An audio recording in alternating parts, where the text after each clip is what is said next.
My name is Hannah Ewens. Roisin O'Connor. Ellie Muir. I'm a music writer at The Independent. I'm the music editor at The Independent. These are my picks for albums of the year. These are my top 3 albums of 2025.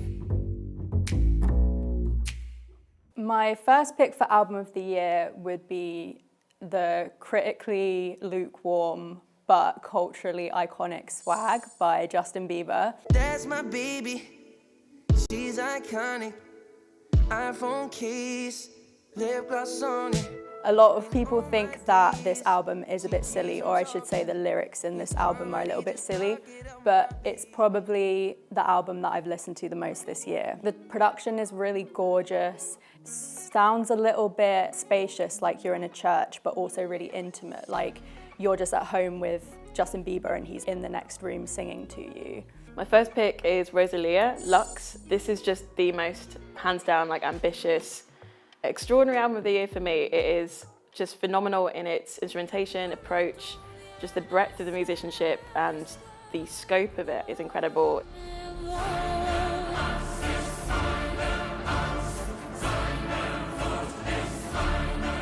It uses 13 different languages. It uses the London Symphony Orchestra, Pulitzer Prize winning conductor, and in all of that she's exploring these incredible themes of faith, love, heartbreak and identity as a woman, and she does it all in the most beautiful, complex way. It's a very challenging record, but I think it's one of the ones that really demands your attention, and for good reason. My top album of the year is Addison Rae's Addison. The songs Diet Pepsi and Aquamarine have really sort of defined the year.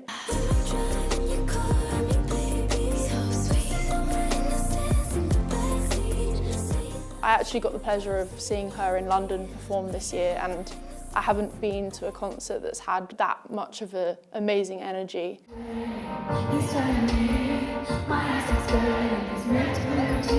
Her rebrand this year has been something to really marvel at. She's gone from being this TikTok star from the TikTok HQ, the Hype House, and she was that girl doing those like traffic control style dances on TikTok during lockdown, and she's become basically the sort of breakout pop star of this year and a sort of it girl within her own right. So yeah, I'm a big fan. Next up is Lily Allen's West End Girl. So a very different album, but I think just incredible for its transparency. Lily Allen has always been known for her sort of very candid songwriting, and I think this is probably the epitome of that.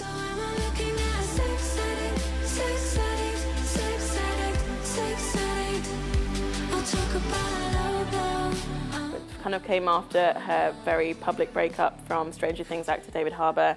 She's described it as a mix of like fact and fiction, so we don't know the ins and outs exactly of what is true and what isn't, but what we do know is that her songwriting is just extraordinarily frank. My favourite song on West End Girl is probably Pussy Palace. I think just because this was the song that really struck me as, again, sort of like the core of the honesty on this record. Her narration is extraordinary. You feel like you're in the moment with her, riding the L train, going up to this apartment and finding this stash of sex paraphernalia. And it really gets you in the gut. It's just so blunt in its approach. I think there's no kind of sugarcoating it at all. And I think that just speaks to Lily's prowess as a storyteller. There's this lyric that really stuck with me from Pussy Palace, which is, hundreds of Trojans, you're so broken. Somehow finding sympathy in the other person for their situation as well. She's not just kind of poor meing the situation. It is generally a very empathetic thing as well, despite the kind of awfulness of that situation that she finds herself in. My second pick for album of the year would be Tyler Childers' Snipe Hunter. If you have been wanting to get into country music and you haven't known where to start, this could be a good one for you. But airplane just don't like you, not a thing about the way you is. And if there ever come a time I got rabies, you're high on my biting list. It's rousing and very fun, and I listened to it on a road trip that I took with my friend around Montana. There's also a very fun song which is called Biting List, which is about Tyler imagining that if he was a rabies-ridden dog, he would especially bite this person who is like number one on his hate list, which I just think is a very fun idea, and I'm surprised that no one's ever written a song like that before. My second favourite album of the year is Fancy That by Pink Pantheress. This album inspired maybe the biggest TikTok trend of the year from her song Illegal. My name is Pink and I'm really glad to meet you. You're recommended to me by some people. Hey, ooh, is this illegal? Hey, ooh, it feels illegal. She's only 24, but she's got such a knowledge of music and the history of music that's really something to marvel at. This album is 9 tracks and it spans across pop's past and present, Jersey club, EDM, garage, house. There's really not a genre that she doesn't touch. What Pink Pantheress does best is reimagining genres from the 90s and noughties and sort of sampling them. She samples so much music in her own record and reimagines it for her younger audience. My final pick for Album of the Year would be FK Twigs' Eusexua. The concept is her entering a club at the beginning of the night, wondering what's going to happen and how this night might impact her, and then it goes through her night dancing, feeling really like sexually free, and of course experiencing Eusexua, which I think is essentially what most people would call feeling like collective euphoria on the dance floor. She talks about men being beautiful and wanting them to heal, and women being beautiful and wanting them to kind of find themselves sexually, and obviously with the concept of the album being on the dance floor and dancing around people is a way to do that. My third pick, but by no means last, is Little Sim's Lotus. This record is just incredible, and Little Sim's never releases like anywhere near a mediocre album. Her albums are always phenomenal. But this one, I think in particular, she didn't really promote it that much. She's been going through like a particularly hard time in her career.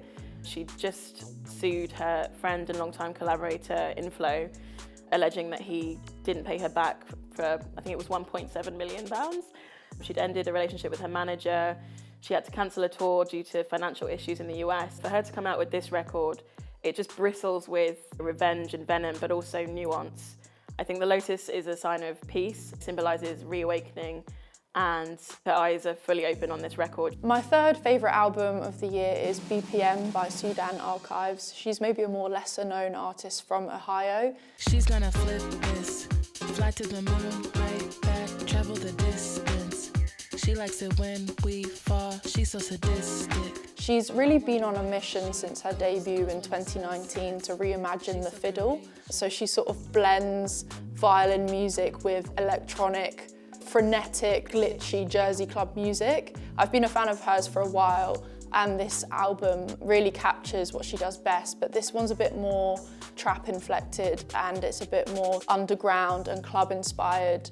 My favourite song from the album is called Bug's Life. It's got these swirling synth lines and it's really quite chaotic, but I think it really captures the entire album and its genre melding nature. Whenever she releases an album, it always makes it onto my top 3.